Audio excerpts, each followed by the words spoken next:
That was good. Oh, yeah. Jake, what about you? What was your favorite memory in baseball?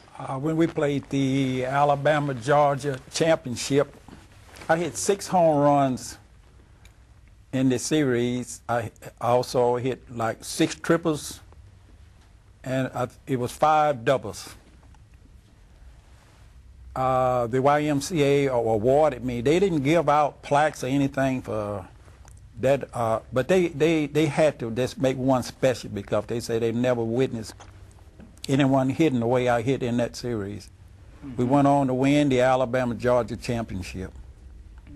In fact, I played in 3 of the Alabama-Florida championship. Really? 1 with Conestine and 2 with Fairfield. You know, while I have you, Jake, could you tell me who was your favorite player? Who do you think was the best player of all time in Negro League ball?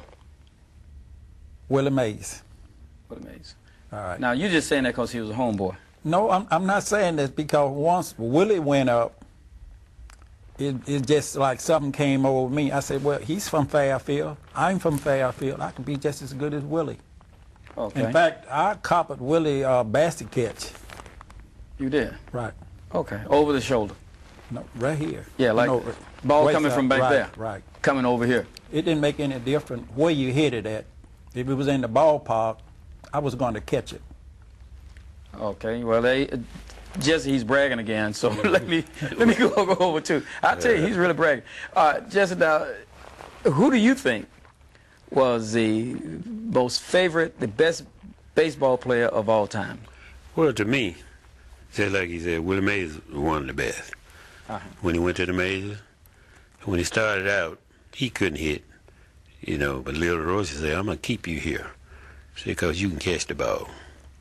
He was one of the best outfielders I ever seen. Now, I played against him. I played with him. And he's kind of gratified now because I used to make some catches and he used to get mad. Right. Lucky catch, lucky catch. So on the bank told him one night, I said, well, I tell you what, so he must be lucky all the time. So he been catching the ball against us like this all the time. Yeah. And he would step in and smile and laugh. And he tell you the truth. I gave him a fit when I was playing the Major League All-Star. Because I could go get him, baby. Wasn't nothing. Oh, as far as catching? Huh? As far as catching the ball? Yeah. I heard that Willie Mays, when they first really noticed Willie Mays out in Fairfield, that he would go into the woods when they would do the fungos, and they would knock the ball into the woods. He would run within the trees and make the catch every time. Did you all hear anything about that? He was rough, I know that, because I played basketball together, and he used to run over you out there on the basketball court. Oh, really? Yeah, man, he was just a rough as he wanted to be. He and Charles Willis, that's Coot, we call him. Oh, the guy that was a mayor. He was a mayor of Fairfield. He was a mayor of Fairfield. Right. They used to compete against each other, but I always thought Willie was better than Charles because Willie can hit. Okay. Coot could field. The difference was that Willie could outrun him. Willie had a better arm, but fielding the ball was toss-up. But Coot can go and get him too. It always was a big thing, especially when Coot was playing and Willie was playing. Yeah. You know, it would be like if you didn't get to the ballpark 11 o'clock in the morning, there was no seats for you in sandlot balls because people would be down the road. All the seats would be gone. So even the game started at 3:30, people would be at the ballpark at 11 o'clock in the morning. You know, during the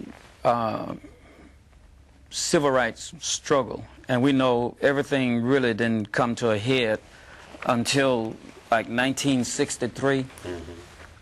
But prior to 1963, during the time of Negro League baseball, when it was in its heyday, do you actually think that there was something that influenced or something, Jesse, this to you? What do you think? Was there did it impact the civil rights in any way during the time that you were playing? It should have, because we used to go down in Mississippi, man. We got ran out of Mississippi a couple of times down there. We went down there playing the Pacific Coast All-Star. You know, Alonzo Perry had this beautiful car he bought back in about 1953. And we were riding down by the University of Mississippi, and them young girls standing out there, they said, "Ooh, Jesus, what a beautiful car, son." Some people told us that y'all don't get that car with 9 M. Said, "We're going to blow that up, you know." We didn't play that night. We jumped in the car. Red said, "Man, let's get out of here." We left and went on back to Birmingham. See, Alonzo Perry, he was a good ball player, too. So influence in baseball, we had some good ball players. Yeah. See, when they came down there looking at Willie Mays, okay, they were looking at Alonzo Perry.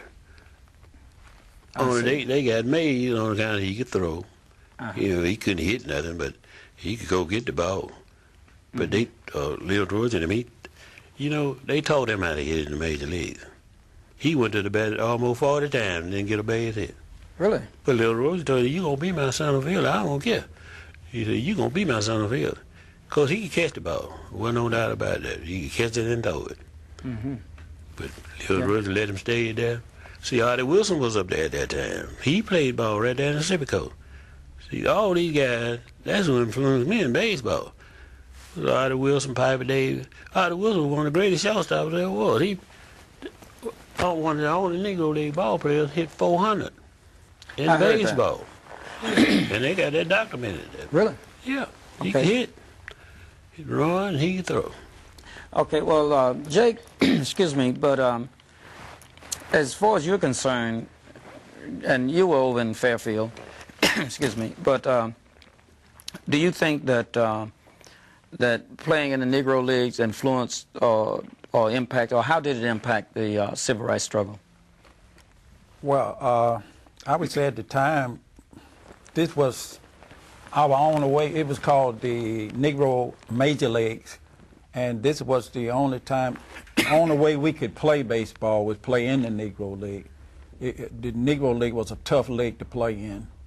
They didn't just give you the baseball and you go out there and pitch 3 innings and bring someone in. You had to pitch that whole ball game. So the influences was when Jackie was signed back in 1945. That really helped the Negro League. So it really influenced, you know, during that time. Well, that's good. You know, Jackie wasn't the best ball player now. He was educated. Okay. He was smart. That's why they signed Jackie, because you had better ball players in the Negro League. Artie Wilson was one, Piper Davis was one, Ed Steele. All these guys were better than Jackie. Yeah. But they signed Jackie because he had been in the service. He had learned how to treat people. See, we had some guys in the Negro League. They would fight in a minute. They didn't play, and they could hit. See, most of them guys, like Larry Doby.